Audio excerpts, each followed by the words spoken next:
বিষয়ে আমার অনেক অভিজ্ঞতা রয়েছে। বিশেষ করে আপনাদের মনে রয়েছে যে 10% যে হ্রাস করার যে একটা আন্দোলন ছিল, তৎকালীন সময়ে আমি ছাত্রদলের দায়িত্বে ছিলাম। তারও আগে, আজ থেকে 4-5 বছর আগেও, যখন বিভিন্ন সময় বিভিন্ন ক্যাম্পাসে এই সাধারণ শিক্ষার্থীদের অধিকার হরণ করা হতো, কারণ সেই সকল মালিক ছিল আওয়ামী লীগের প্রভাবশালী নেতৃত্ব কিংবা আওয়ামী লীগের কোনো অবৈধ মন্ত্রী ও এমপিরা, যাদের বিরুদ্ধে কখনোই কোনো সাধারণ শিক্ষার্থীরা সুবিচার তো পরের কথা, কোনো প্রতিবাদ পর্যন্ত করতে পারতো না। তারা যেভাবে বেতন চাপিয়ে দিত, ঠিক সেটাই সেমিস্টার ফি সেভাবেই নিতে বাধ্য করা হতো, এবং যেভাবে কমিটমেন্ট করা হতো ভর্তির সময়, কিন্তু পরবর্তীতে সেই কমিটমেন্ট রক্ষা করা হতো না। নানাভাবেই তার শিক্ষা জীবনকে এক ধরনের বিপর্যস্ত করে তোলা হতো। সে সময়ই আমাদের ছাত্র দলের সাংগঠনিক অভিভাবক মাননীয় প্রধানমন্ত্রী জনাব তারেক রহমান,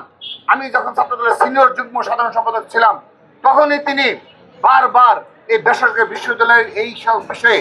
ছাত্র দলকে কাজ করার জন্য বলতেন যে তোমাদের কাজ হলো সাধারণ শিক্ষার্থীদের জন্য,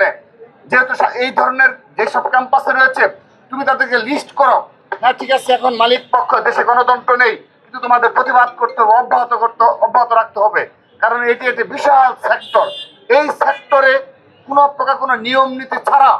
যেভাবে বেড়ে উঠছে, এটি শিক্ষা ব্যবস্থার জন্যেই চরম বিপর্যয়কর বিষয় নেমে আসতে পারে। তো আমরা বিভিন্ন সময় দেখেছি যে বেসরকারি বিশ্ববিদ্যালয়ের উপর যে কর আরোপ করা এবং দরিদ্র মেধাবী শিক্ষার্থীদের জন্য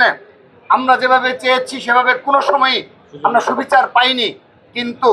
আমরা আজকে আন্তরিকভাবে ধন্যবাদ জানাই গণপ্রজাতন্ত্রী বাংলাদেশ সরকারের মাননীয় প্রধানমন্ত্রী জনাব তারেক রহমানকে, ছাত্র দলের পক্ষ থেকে, বেসরকারি বিশ্ববিদ্যালয়ের ছাত্র দলের পক্ষ থেকে, তদুপরি বেসরকারি বিশ্ববিদ্যালয়ের শিক্ষার্থীদের পক্ষ থেকে তাকে ধন্যবাদ জানাচ্ছি যে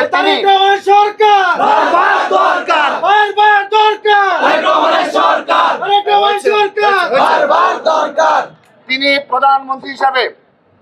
দায়িত্ব গ্রহণের পর প্রথম বাজেটেই, তার সরকারের প্রথম বাজেটেই তিনি বেসরকারি বিশ্ববিদ্যালয়ের উপর কর হ্রাস করেছেন এবং দরিদ্র মেধাবী শিক্ষার্থীদের জন্য বিনা বেতনে উচ্চ শিক্ষা সুযোগ নিশ্চিত করেছেন এবং তৃতীয় ভাষা শিক্ষা চালুর উদ্যোগ গ্রহণ করেছেন, যেগুলো দ্বারা আমরা বিশ্বাস করি বেসরকারি বিশ্ববিদ্যালয়ে যারা শিক্ষার্থী রয়েছে তারাও অবশ্যই উপকৃত হবেন। এবং আজকের এই সমাবেশ থেকে, এই আনন্দ মিছিল থেকে আমি বেসরকারি বিশ্ববিদ্যালয়ের সকল শিক্ষার্থীদের একটি বিষয়ে ধন্যবাদ জ্ঞাপন করতে চাই। বিভিন্ন সময় সুযোগ হয়ে ওঠে না, কিন্তু যতদিন বেঁচে থাকবো ততদিন এই বেসরকারি বিশ্ববিদ্যালয়ের শিক্ষার্থীদের নিকট কৃতজ্ঞতা জানাবো, তাদের চিরচিত ভূমিকার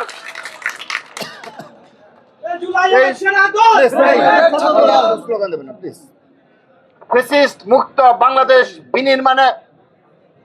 এই বেসরকারি বিশ্ববিদ্যালয়ের সকল পর্যায়ের শিক্ষার্থীরা যে বিরোচিত ভূমিকা পালন করেছে, আমরা যতদিন বেঁচে থাকবো ততদিন তাদের এই অনবদ্য অবদান আমরা কৃতজ্ঞ চিত্তে স্মরণে রাখিব। আপনারা অবগত রয়েছেন সেই 15ই জুলাই যেদিন ঢাকা বিশ্ববিদ্যালয় সহ সকল শিক্ষা প্রতিষ্ঠানে একযোগে ছাত্রলীগের সন্ত্রাসীরা হামলা করেছিল, এটি শুধু নৃশংস হামলা ছিল না,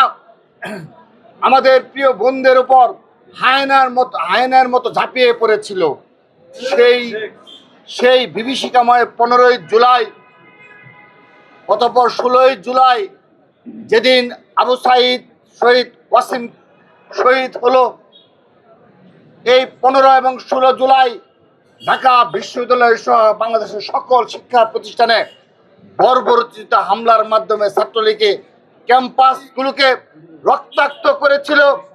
এবং তাদের যে অনুগত বিশ্ববিদ্যালয়ের প্রশাসন ছিল